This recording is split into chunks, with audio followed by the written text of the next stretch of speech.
গুনাহের কাজ করি তাহলে কি তার কবরে আযাব পাবে? কি প্রথম কথাটা কি, ওর আব্বা কিভাবে মারা গেছে? ও, আমার আব্বা মারা গেছে, তো আমি যদি এখন কোনো গুনাহের কাজ করি তাহলে আমার বাপের সেটা পাপ হবে কি? না। আল্লাহ বলেছেন একজন আরেকজনের বোঝা বহন করবে না।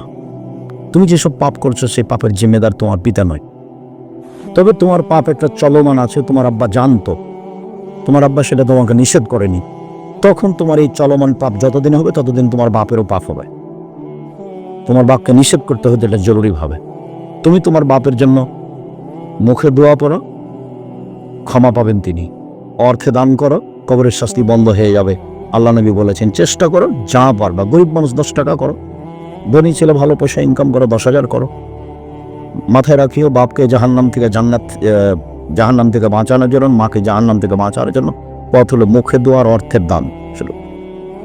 পর্দা রক্ষা করার জন্য বৌমা বাড়ির বাইরে যেতে চায় না, তাই শাশুড়ি রাগ করে, তাহলে বৌমা কি করবে? শাশুড়িও যেন না যায়, শাশুড়িকে যাওয়া লাগবে না। আমাদের দেশ যেভাবে চলছে এটা ঠিক নয়। বলছে যে ওইটা নাকি ওর ভাই, ওটা তো গ্রাম্য ভাই, ওটা চাচাতো ভাই। তো পর্দা তাহলে কার সাথে করবে? কারোর সাথে তো পর্দা লাগে না। আব্দুল্লাহর আম্মা যখন দেবীনগরে প্রথমে আসলো, রংপুরের মেয়ে, তো পুরুষ মানুষ বাড়িতে ঢুকলে তাড়াহুড়া করে ঘরে ঢুকে যেত। তো আমার চাচারা বলতো এটা কথা হলো, এটা কথা হলো, শ্বশুরকে দেখে শরম করতে হবে, শ্বশুরের সামনে আসা হবে না। সবাই নিন্দা করলো, কিছুদিন করার পরে ছুটে গেছে, ওটা আর নেই। বউকে শাশুড়ি যাই বলুক না কেন, ও বেপর্দা হয়ে বাড়িতে কোনো কাজ করতে পারবে না। পর্দা বজায় রেখে করার চেষ্টা করবে, শ্বশুর শাশুড়িকে মূল্যায়ন করবে, ও বাপ মার স্থানে। চলো। মৃত ব্যক্তিকে চুমু খাওয়া যাবে কি? হ্যাঁ, মৃত ব্যক্তিকে চুমা দেওয়া যাবে। জি, বুখারী মুসলিমের হাদিস। আবু বকর সিদ্দিক রাদিয়াল্লাহু আনহু আর আল্লাহ রাসূলকে চুমা দিলেন। মৃত ব্যক্তিকে চুমা দেওয়া যাবে। ওর মাকে, ওর ছেলেরা, ওর স্বামী চুমা দিতে পারবে, কোনো সমস্যা নেই। ওর নিজ ভাইয়েরা কপালে, গালে যেভাবে চুমা দিতে পারবে, সমস্যা নেই। জি, বুখারী মুসলিমের হাদিস। চলো। মুমূর্ষ ব্যক্তিকে হাত নাড়িয়ে সাদকা দেওয়ার হয়, এতে হাদিসের মনোমত জানতে চায়। কি? মুমূর্ষ ব্যক্তিকে হাতে নাড়িয়ে সাদকা দেওয়া হয়। ও না, এটা মনে হয় এর শিরক হবে।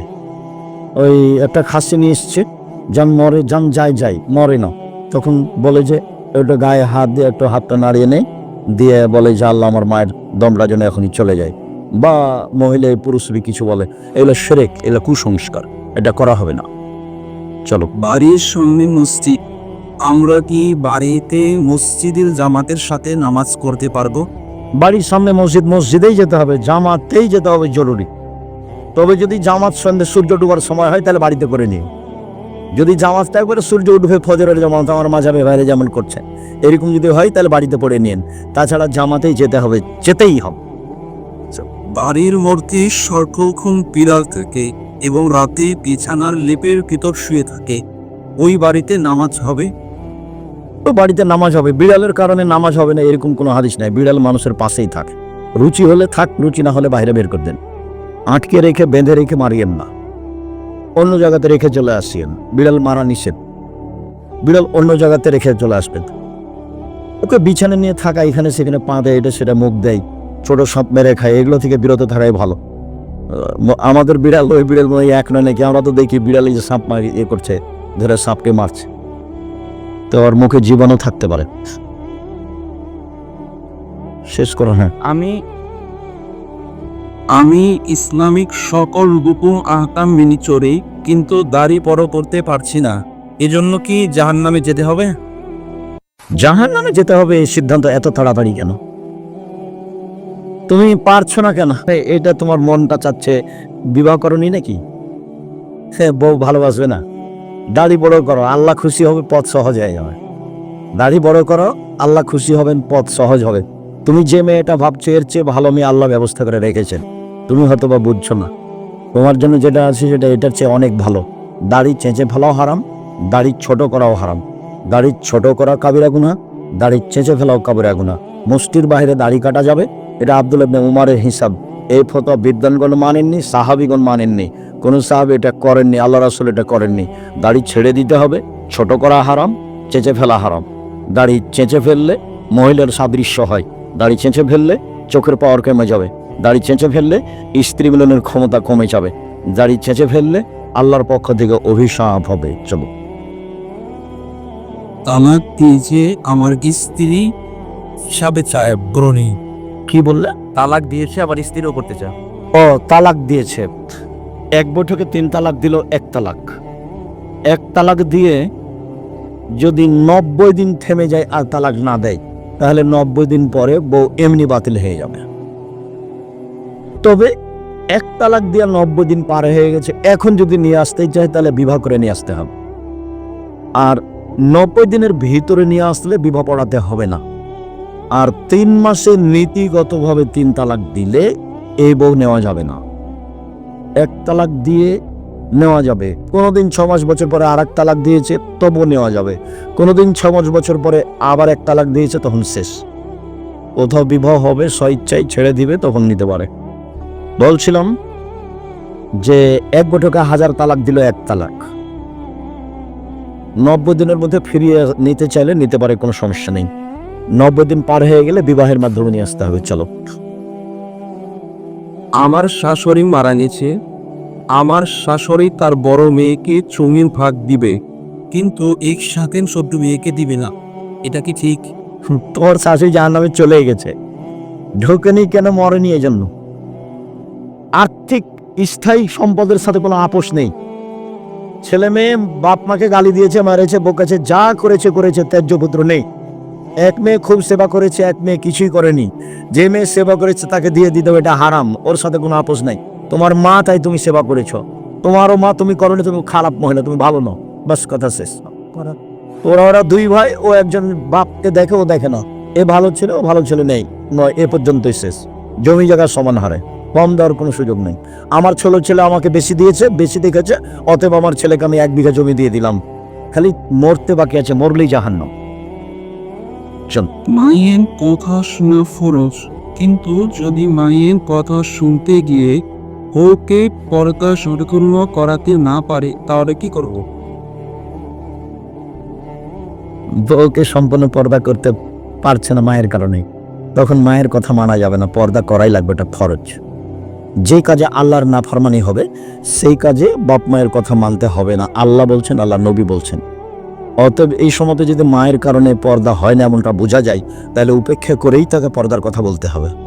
যদিও আমার মা বলতে যে তুই যেভাবে বলছিস তাহলে বউয়েরা বেড়ে যাবে, যে না না, শাশুড়ি বৌমাকে শতবার মা বলুক না, তারপর দেখা যায় বৌমা কি করে, খালি বলবে এভাবে, খালেদা আম্মু এটা করো, বিছানাটা পরিষ্কার করো তো আম্মু, ঘরটা ঝাড়ু দাও তো আম্মু, সারাদিনে 50 বার মা বলুক, দেখা যায় কি হয়। এটা শাশুড়ি করবে, করা উচিত। খালি যদি বলে তোর মা দেখলে তোকে কি শিখাচ্ছে, দেখলে ঘরের বেটি, তো এটা তো খারাপ কথা হলো। এইগুলো বলা হবে না শাশুড়ির জন্য। আমাদের দেশের এগুলো পরিবেশ ভালো নয়। বউয়ের পক্ষে থাকতে হবে, বউয়ের উল্টা গেলে পরিবেশ নষ্ট হবে, খারাপ হবে, বউটা বুদ্ধি হারিয়ে দিবে, বউ তখন বদনাম করবে। শাশুড়িকে বউয়ের পক্ষে থাকতে হবে। শুক্রিয়া, জাযাকুমুল্লাহ খায়ের। লম্বা সময় ধরে আলোচনা শুনলেন। আজকের আব্দুল্লাহর আলোচনা অতীব গুরুত্বপূর্ণ ছিল। আমি আগে আসলে আর একটু ভালো হতো, আমি পরে আসাতে একটা আমার লস হয়ে যায়। তো যাই হোক, আবার কোনোদিন পাশে বসে আমি লম্বা সময় ধরে শোনার চেষ্টা করবো ইনশাআল্লাহ। আমি আমার জন্মভূমিকে ভালোবাসি, আমি সকলের কল্যাণ কামনা করি। আল্লাহ আমাদের যারা মারা গেছে তুমি তাদের কবরের শাস্তি মাফ করা। ওসিমউদ্দিন মাস্টার সহ আরও যেসব লোকজন মারা গেছে, আমি 90 সাল থেকে বক্তৃতা দিই, আজ কত বছর চলছে? 36 বছর চলছে। 36 বছর আমি কোনোদিন মানুষের কাছে পথ খরচ পাতেও যায়নি। তাতে আমি বক্তব্য বলেছি, কেউ যদি কোনোদিন প্রমাণ করে দিতে পারে যে আব্দুর রাজ্জাক সাহেব পথ খরচ পাতেও চেয়েছিল, প্রমাণ হয়ে গেলে সেদিন থেকে আমি আব্দুর রাজ্জাক বিন ইউসুফের জাতির সামনে যাব না। মানুষের কাছে আমি কোনোদিন টাকা পয়সার কথা বলিনি, আমি ওই জিম্মেদারি পালন করি না। আলহামদুলিল্লাহ, দেখি টাকা পয়সা সব পিছনে ঘুরে। আমি কোনোদিন কোনো কাজ পরিকল্পনা করে নিইনি। আমি পিস টিভিতে বক্তব্য দিতে গেছি, আমার পরিকল্পনায় নয়। রূপগঞ্জ, নারায়ণগঞ্জ, ঢাকায় 100 বিঘার প্রতিষ্ঠানে পরিচালক প্রতিষ্ঠান, 100 বিঘা জমির উপরে, আমার পরিকল্পনাতে নয়। রাজশাহীতে ডাঙ্গিপাড়ায় আমার পরিকল্পনাতে নয়। মানুষ আমার উপরে জোর করে চাপিয়ে দেওয়া দিয়েছে। বুদ্ধি দিয়ে যদি রুজি হতো, আমি আব্দুর রাজ্জাক বিন ইউসুফ, আমার রুজি হতো না। আল্লাহ বুদ্ধি দিয়ে রুজি দেয় না, যাকে যেভাবে আল্লাহ ইচ্ছা করে তাকে সেভাবে রুজি দেয়। এটা আমার গ্রামবাসী বুঝে, আমার জন্মভূমির লোকেরা বুঝে, আমার ক্লাসমেটরা খুব ভালোই বুঝে। আব্দুল হাফিজ বলছে, আব্দুল রাজ্জাক, আব্দুল হাফিজ ক্লাসমেট, আব্দুল রাজ্জাক ওই যে তোদের গ্রামের রাস্তা টেনে ঝামেলা হচ্ছে, কি করা যায়? তো তুই এক কাজ কর, রাস্তা কর। যখন রাস্তা আমাদের বাড়ির সামনে আসবে তখন এভাবে ঢুকে যাবি, দিয়ে তখন এভাবে যাবি। তো তোর কেউ যদি মানা করে, কেউ মানা করবে না। আমার ভাগ্নি যদি মানা করে তো বুঝানো, তুই এটা কর না। আর যদি কারোর কথা মানতে হয়, বলতে হয়, কে করবে, তাহলে এন্তাজ মেম্বার যেটা বলবো সেটা করিস। ও তো পাতাই পড়ি না আমরা, ও পাতাই পড়ি না। কোথায় গেল জমির আইল, আর কোথায় গেল জমি? আমার মা পছন্দ করতো না জমি জায়গায় হিসাব করা, আমরা পছন্দ করি না। আমি তো রাস্তাঘাটে ঘুরি চলি এইভাবে, দেউলিয়া। আর আমার ছোট ভাই বরিশাল মডেল কলেজের শিক্ষক। এমনি চলছে এভাবে স্বাভাবিকভাবে। জীবন বিসর্জন করা আছে জামিয়া সালাফের জন্য। জাতির কাছে কোনোদিন নত হওয়া লাগেনি, খুব ভালো অবস্থায় দিন কাটছে। আমি এইগুলো বলে আপনাকে বলতে চাচ্ছি, আমি আপনার দিনী ভাই, আমি আপনার দিনী ছেলে। আপনি আমার মা, আপনি আমার চাচি, আপনি আমার বোন, আপনি আমার ভাই। আমার জন্ম এইখানে। আমি যেটা ভালো বুঝছি আপনাকে সেটা বুঝাতে চাই আন্তরিকভাবে। আপনি ধর্মের নামে কিছু করে পরকাল হারিয়ে দেন, সেটা আমি চাইনি। আপনি আমার দিনী বোন, হিংসা করে এদিকে চললেন। আব্দুল রাজ্জাক সাহেব আসছেন, তার বক্তব্য শুনে কি হবে? এই হিসাব আমি আপনার কাছে এটা চাইনি। আমি বলছি আপনি ভুল পথে আছেন, ভুল পথে আছেন, ভুল পথে আছেন। ওইটা পথ রাসূলের নয়, যেটা আপনি করছেন বুঝাচ্ছেন, ওটা রাসূলের পথ নয়। আমি 97 সাল থেকে ফতুয়াই লিখি, আর 88 আগস্টের 20 তারিখ রোজ বুধবার থেকে আমি শিক্ষক। সেদিন থেকে ক্লাসের উপরের মাদ্রাসার সবচেয়ে উপরের যেগুলো কেতাব সেগুলো আলহামদুলিল্লাহ আমি পড়াই। আমার কাছে বিদ্যা তেমন নেই ভাঙাচোরা, যেভাবে আছে এভাবে সব জায়গায় যেতে যাই, দেশ বিদেশে এভাবেই যায়। মানুষ এই লন্ডনের সফরে আমাকে বলছে যে ছোট্ট একটা গোপনের কথা বলেন তো, কি লুঙ্গিতে কোনো রহস্য আছে কি? না, কোনো লুঙ্গিতে কোনো রহস্য নেই। আপনি লন্ডনে এসেছেন লুঙ্গি পরে, বিমান থেকে নামছেন লুঙ্গি পরে ঘুরছেন, এটা কেমনে মানাই? এটা তো কোনো রহস্য আছে না? কোনো রহস্য না। আমাকে ভালো লাগে। কোনো পোশাক দিয়ে, কোনো কলা কৌশল দিয়ে আমি সম্মান কিনতে চাইনি। খুব বিশ্বাস কাজ করে সম্মান উপরে আস। বিশ্বাস করেন বুদ্ধি দিয়ে যদি রুজি হতো, আমি আব্দুর রাজ্জাক বিন ইউসুফ তারে রুজি পেতাম না। রুজি বুদ্ধি দিয়ে হয় না, উপরে যেভাবে ফয়সালা করে রেখেছে সেভাবে রুজি হয়, এটা আমি বিশ্বাস করি। কৌশল দিয়ে রাজশাহী ডাঙ্গিপাড়ায় 50 বিঘা জমির উপরে প্রতিষ্ঠান হতে পারে না। মসজিদটা 90% জমির উপরে। ডাঙ্গিপাড়া রাজশাহীর মসজিদটা কত শতকের উপরে? 90%। 3000 মানুষ এক স্তরে একবার সালাত আদায় করতে পারে, তার 4 তালা মসজিদ। বিশ্বাস করেন কৌশল দিয়ে নয় এগুলো। রূপগঞ্জে, ঢাকায় এত জমি, এগুলো কৌশল দিয়ে নয়। কৌশল দিয়ে নয়, বুদ্ধি দিয়ে নয়, চিন্তা ভাবনা দিয়ে নয়। চিন্তা ভাবনায় তো আমি বুঝতে পারি না। আমি বুঝতে পারি যে আপনি ভুল পথে আছেন, রাসূলের পথ নয়। আমাকে বলছে সুলতানগঞ্জে আমার প্রায় 8 বছর 9 বছরের সিনিয়র, যখন আমরা না চলে পড়তে গেলাম তখন ওরা পড়া শেষ করলেন। তো বলছে তুমি এইভাবে করো না, তুমি যেভাবে দাওয়াত দিচ্ছ তো তা আল্লাহ তোমার অন্তরে কহর মেরে দিয়েছে। আমাকে বলছে আমার অন্তরে নাকি কহর মেরে দিয়েছে, মানে উনি যেগুলো করতে চাচ্ছেন সেগুলো আমি পছন্দ করছি না, সেই জন্য আমার অন্তরে কি করে আল্লাহ কহর মেরে দিয়েছে। তা আমি এখন যদি বলি তো উনি কষ্ট পাবেন। আপনি আমার সামনে পড়েন তো দেখি আরবি। আপনি যে বললেন যে আমার অন্তরে কহর মেরে দিয়েছে, তো আমি আর এটা বললাম না ভাইজান, আল্লাহ যেন কহরটা দূর করে দেয়। মৌলানা আহমদুল্লাহ খুব বড় আলেম, বুখারি পড়া, হয়তো মারা গেছেন। ইন্ডিয়ার মানুষ, চাঁপাইনবাবগঞ্জে বাড়ি ছিল। তো দেখতে গেছি শেষের কালে। তো বলছে আমি আব্দুর রাজ্জাক বিন ইউসুফ আপনাকে দেখতে এসেছি। কোন আব্দুর রাজ্জাক? কোন আব্দুর রাজ্জাক? যে জাল জয়ীফ হাদিস লেখে, যে জাল জয়ীফ হাদিস লেখে। জি। তো হাদিস আবার জাল জয়ীফ হয় নাকি? হাদিস আবার জাল জয়ীফ হয় নাকি? হাদিস সব সহি, হাদিস সব সহি। তারপর তো আচ্ছা ঠিক আছে হলো, তো আপনি একটু আমাদের জন্য দোয়া করবেন। কি দোয়া করবো? দোয়া তো তোমরা তুলে দিয়েছো। কি দোয়া করবো? দোয়া তো তোমরা তুলে দিয়েছো। তখন আমি বলছি তাহলে হেদায়েতের দোয়া করেন। তা হ্যাঁ হ্যাঁ, হেদায়েতের দোয়া করা যাবে। আল্লাহ তোমাদের হেদায়েত করুক, আল্লাহ তোমাদের হেদায়েত। এখন কহর মেরে দিয়েছে, মুখের কথা উনি বললেন, কি করার আছে? সম্মানিত দিনী ভাই বোন, বলছিলাম বিচারের মাঠে মানুষের পাপ নেকি ওজন হবে। যারা হিন্দু তাদের পাপ নেকি ওজন হবে না, কেননা তাদের নেকি নেই। যারা ইহুদি তাদের পাপ নেকি ওজন হবে না, কেননা তাদের নেকি নেই। যারা খ্রিস্টান তাদের পাপ নেকি ওজন হবে না, কেননা তাদের নেকি নেই। যারা কাদিয়ানি তাদের পাপ নেকি ওজন হবে না, কেননা তাদের নেকি নেই। যারা শিয়া তাদের পাপ নেকি ওজন হবে না, কেন? তাদের নেকি নাই। যারা আকীদায় মাইর খেয়ে গেছে বিশ্বাসে, তাদের পাপ নেকি ওজন হবে না, কেননা তাদের নেকি নাই। পাপ নেকি থাকলে তো দাড়ি পাল্লা লাগবে। আল্লাহ তাআলা বলছেন, ফালা নকিমু লাহুম ইয়াউমাল কিয়ামাতি ওয়াজনা, আমি ওদের পাপ নেকি ওজন করব না। আমি আল্লাহ ওদের পাপ নেকি ওজন করব না। ওদের কপাল এবং মাথার সম্মুখ ভাগ আর পা ধরে জাহান্নামে নিক্ষেপ করা হবে, তাদের পাপ নেকি ওজন হবে না। সম্মানিত দিনী ভাই বোন, বিচারের মাঠে সবচেয়ে ভারী নেকি সদাচরণের নেকি। বিচারের মাঠে নেকির পাল্লাই সবচেয়ে ভারী নেকি ভালো চাল চলনের নেকি। আগে হাদিস দিয়ে কথাটা প্রমাণ করি। আবু দারদা রাদিয়াল্লাহু তাআলা আনহু বলেন, রাসূল সাল্লাল্লাহু আলাইহি সাল্লাম বলেছেন, ইন্না আসকালা শাইইন ইদা ফি মিজানিল মুমিনি ইয়াউমাল কিয়ামা খুলুকুন হাসান। মুমিন পুরুষ নারীর নেকির পাল্লাই সবচেয়ে যেটা ভারী নেকি রাখা হবে, মুমিন পুরুষ নারীর নেকির পাল্লাই সবচেয়ে যেটা ভারী নেকি রাখা হবে, সেটা ভালো চাল চলনের নেকি, ভালো স্বভাবের নেকি, সদাচরণের নেকি। শুনুন, ইবাদতের জগতে সবচেয়ে ব্যতিক্রম ইবাদত হলো সলাত, নামাজ। সলাত এমন একটি ইবাদত যার উপর নির্ভর করে অন্যান্য ইবাদত। সলাত এমন একটি ইবাদত যার উপর নির্ভর করে অন্যান্য ইবাদত। পৃথিবীতে ব্যতিক্রম ইবাদত হচ্ছে সলাত। অজু করে সালাত আদায় করতে হয়, পানি নেই, তায়াম্মুম করে করতে হবে। মাটি নেই, অজু ছাড়া তায়াম্মুম ছাড়া সালাত আদায় করতে হবে। সম্মানিত দিনী ভাই বোন, কেবলার দিকে মুখ করে সালাত আদায় করতে হয়, কেবলা বোঝা যায় না, কেবলা ছাড়াই সালাত আদায় করতে হবে। দাঁড়িয়ে সালাত আদায় করতে হয়, দাঁড়িয়ে থাকা যায় না, বসে থেকে করতে হবে। বসে থাকা যায় না, শুয়ে থেকে কেবলার দিকে পা করে সালাত আদায় করতে হবে। পরিষ্কার কাপড় পরে সালাত আদায় করতে হয়, পরিষ্কার নেই, যেই কাপড়ে পেশাব পায়খানা লেগে আছে সেই কাপড়েই সালাত আদায় করতে হবে।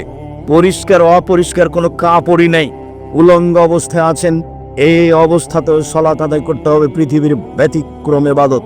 গাড়িতে উঠে আছেন, ঠেল মানে না, শিকল ধরে দাঁড়িয়ে আছেন, সালাতের টাইম হয়ে গেছে, এই অবস্থায় সালাত আদায় করতে হবে। পৃথিবীর ব্যতিক্রম ইবাদত সালাত। শুনুন, যত ইবাদতের ফরজ, প্রত্যেকটা ইবাদতের আপোষ আছে, কিন্তু সালাতের আপোষ নেই। আপোষ কি জিনিস আব্দুর রাজ্জাক সাহেব বুঝিয়ে বলবেন? জি, এবছর হজ করতে চাচ্ছি, পারলাম না, সামনে বছর করব। ঠিক আছে, করেন। এই যে আপোষ। জাকাত 2 মাস আগে দিতে চাচ্ছি, দেন। 1 মাস পরে দিতে চাচ্ছি, দেন। এই যে আপোষ। রমজান মাসের রোজা, আজকে শরীরটা ভালো লাগছে না, ছেড়ে দেন, পরে করবেন। এই যে আপোষ, এইরকম আপোষ সালাতের সাথে নেই। যেই ভাবে আছেন, যেখানে আছেন, পাক পবিত্র কোনটাই বুঝে না। পৃথিবীর ব্যতিক্রম বিরল ইবাদত হলো সালাত, যা কোনোদিন মানুষের সাথে আপোষ করেনি। উলঙ্গ অবস্থাতে ইবাদত করতে হবে, তার নাম সালাত। বলছিলাম, পৃথিবীর ব্যতিক্রম সালাত, ইবাদত সালাত। এই সালাতের নেকি যত ভারী, ভালো চাল চলনের নেকি তার চেয়ে 1,00,000 গুণ বেশি ভারী। এই কথা আমি বলিনি, যারা মাদ্রাসা লাইনে পড়ে তারা বুঝে। ইন্না আসকালা শাইইন ইসিম তাফজিল, মানে সবচেয়ে বেশি ভারী। দুনিয়াতে আর একটা নেকি আছে, তাতে বেশি পাল্লাতে নেকি বেশি হয়, তা হচ্ছে সুবহানাল্লাহি ওয়া বিহামদিহি সুবহানাল্লাহিল আযীম, যার সংখ্যা নেই। যে যা পারে, এতে দাড়ি পাল্লায় নেকি ভারী হবে, এই কথা আল্লাহ রাসূল বলেছেন। তবে সবচেয়ে ভারী নেকি বলেননি। ইবাদতের জগতে সবচেয়ে দামি ইবাদত সিয়াম, ব্যতিক্রম ইবাদত সিয়াম। বৃহস্পতিবার, সোমবার মানুষের সিয়াম থাকা উচিত। এই 2 দিনই মানুষের পাপ নেকি আল্লাহর কাছে পেশ করা হয়। ইবাদতের জগতে সবচেয়ে দামি ইবাদত হলো সিয়াম। রোজা সিয়ামের নেকি যত ভারী, সদাচরণের নেকি তার চেয়ে 1000 গুণ বেশি ভারী। শুনুন, হজ করলে কবুল হলে লোকটা হয়ে যায় সেই দিনের মতো যেদিন তার মা তাকে জন্ম দিয়েছে।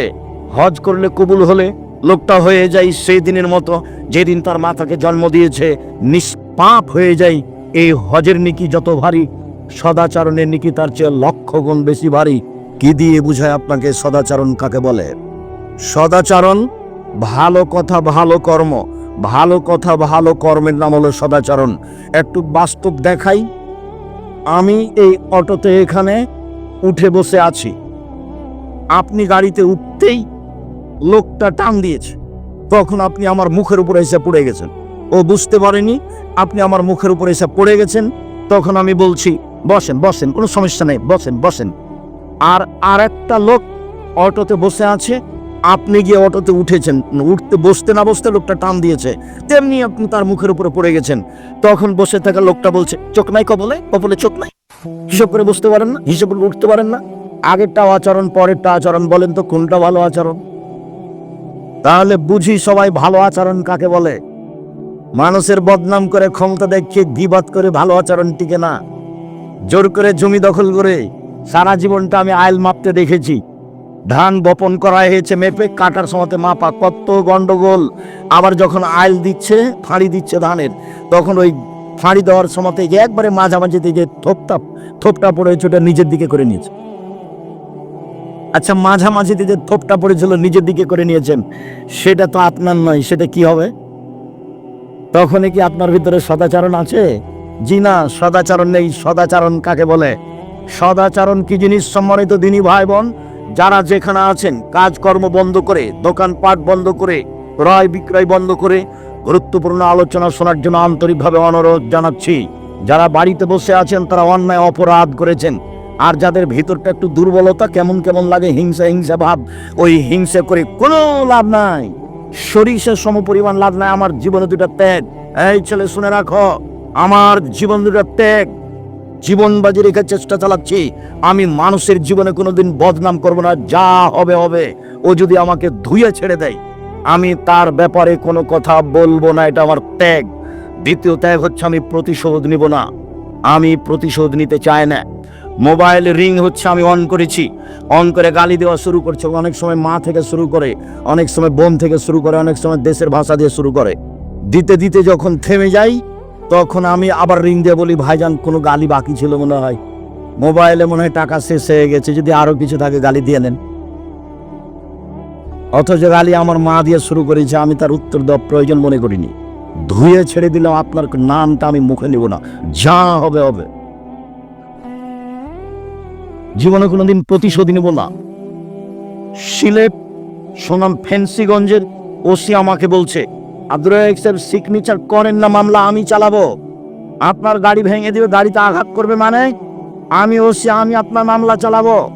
আমি বলছি ওসি সাহেব, আমি মানুষের বিরুদ্ধে মামলা করি না, আমি মামলা করব না। আমি যদি মামলা করি তাহলে আমার মামলা ছোট হয়ে যাবে মানুষের। ও বিচার করতে পারে না? ওও তো বিচার করতে পারে, ও করুক। আমি তো তার ক্ষতি করিনি, সে গাড়িতে এসে আঘাত করবে কেন? আমার বাড়ি তার বাড়ির পাশে নয়। আমার জীবনে আমি কোনোদিন প্রতিশোধ নিই না কারো, আমার জীবনে আমি কোনোদিন কারো বারে মুখ খুলি না, খুলবো না, এটা আমার দৃঢ় প্রতিজ্ঞা। ও যদি আমাকে ধুয়ে ছেড়ে দেয়, তবে আপনাকে আমি বলছি, আপনি আমার দিনী ভাই, আপনি আমার দিনী বোন, আপনি ভুল পথে আছেন, এটা আমার চূড়ান্ত ভিতরে কাজ করে।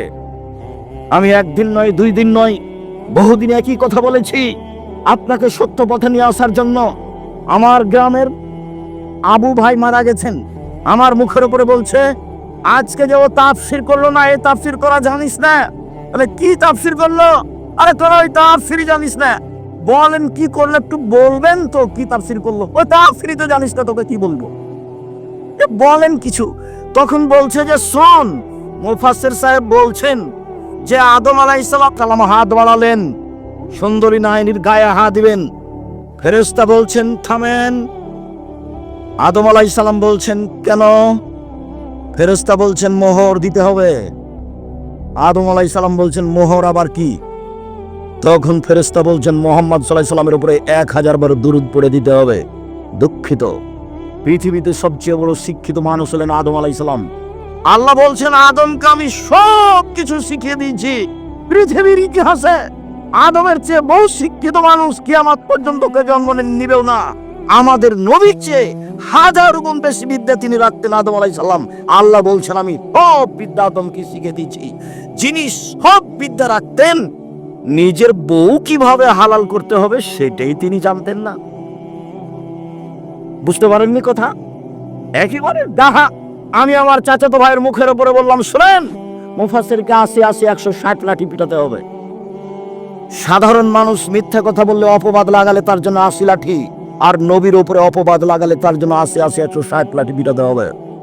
তুমি আমার ভাই, তুমি আমার ভাতিজা, তুমি এদেশের ছেলে। তুমি চোখ দেখিয়ে ভিতরে হিংসা রেখে উল্টা মুখে চলে সফল হতে পারবে না। তুমি মনে রেখো, আমি আব্দুর রাজ্জাক বিন ইউসুফ, তোমার গ্রামের মানুষ আমি বলছি। সম্মানিত দিনী ভাই ও বোন, চলেন এবার দেখি সদাচরণ কাকে বলে। একজন সাহাবী বলেন, সাহাবীগণ আল্লাহর নবীকে জিজ্ঞাসা করলেন, আল্লাহর নবী, মা খায়রু মাতিল ইনসান, মানুষকে যে আল্লাহ নিয়ামত দিয়েছেন তার সবচেয়ে উত্তম কোনটি? 2 হাত আল্লাহর নিয়ামত, 1 হাত নেই যার, তাকে জিজ্ঞাসা করলে বোঝা যাবে 1 হাতের দাম কতটুকু। 2 পায়ের 1 পা নেই যার, তাকে জিজ্ঞাসা করলে বোঝা যাবে নিয়ামত পা কেমন। যত আল্লাহ নিয়ামত দিয়েছে মানুষকে, বাড়ি গাড়ি স্ত্রী আহাল করিবার, তার সবচেয়ে উত্তম নিয়ামত হলো সদাচরণ। তার সবচেয়ে উত্তম নিয়ামত হলো সদাচরণ। ভালো চাল চলন আছে যার, সবকিছু আছে তার। আব্দুল্লাহ ইবনে আমর রাদিয়াল্লাহু তাআলা আনহু বলেন, রাসূল সাল্লাল্লাহু আলাইহি সাল্লাম বলেছেন, পৃথিবীর মানুষ শুনে রেখো, 4টে জিনিস আছে যার, সবকিছু আছে তার। 4টে জিনিস আছে যার, ইহকাল আছে তার, পরকাল আছে তার। পৃথিবীর মানুষ শুনে রেখো, 4টে জিনিস আছে যার, সবকিছু আছে তার, ইহকাল আছে তার, পরকাল আছে তার। 1, হিফজ আমানাতিন, আমানতের রক্ষা। ক্লাস 10-এ পড়ো তুমি, 50 জন ছাত্র টাকা উঠিয়ে 2 জন ছাত্রকে চাঁপাইনবাবগঞ্জ পাঠানো হয়েছে উপহার কেনার জন্য। উপহারের দাম ছিল 500 টাকা। ওরা 100 টাকার নাস্তা করেছে। নাস্তা করে ওই 100 টাকা এই 500-র মধ্যে লাগিয়ে দিয়ে ওই জিনিসগুলির দাম 600 টাকা করেছে। বলেন তো তার কাছে কি আমানত রক্ষা পেয়েছে? আমানত নেই যার, কোনো কিছু নেই তার। 2, হুসন খালিকাতিন, ভালো চাল চলন যার, ইহকাল তার। ভালো আচরণ যার, পরকাল তার। ভালো চাল চলন যার, সবকিছু তার। 3, সিদক হাদিসিন, সত্য কথা যার, সবকিছু তার। 4, ইফাতিন ফিতওয়ামাতিন, বৈধ রুজি যার, সবকিছু তার, ইহকাল তার, পরকাল তার। সম্মানিত দিনী ভাই বোন, বলছিলাম সদাচরণ। নওয়াস ইবনে সামান রাদিয়াল্লাহু তাআলা আনহু বলেন, একদা আমি আল্লাহ রাসূলকে জিজ্ঞাসা করলাম, আল্লাহর নবী, মাল বিররু আল ইসম, পাপ কাকে বলে, নেকি কাকে বলে একটু বলেন। আল্লাহর নবী বলেন, তো পাপ কাকে বলে, নেকি কাকে বলে? আপনি একটু ভালো করে বুঝেন। জিজ্ঞাসা হচ্ছে পাপ কি জিনিস আর নেকি কি জিনিস। আল্লাহ রাসূল উত্তরে বললেন, আল বিররু হুসনুল খুলুক, নেকি হলো ভালো চাল চলন। কই, তিনি তো বললেন না নেকি হলো হজ, তিনি তো বললেন না নেকি হলো তাহাজ্জুদ, তিনি তো বললেন না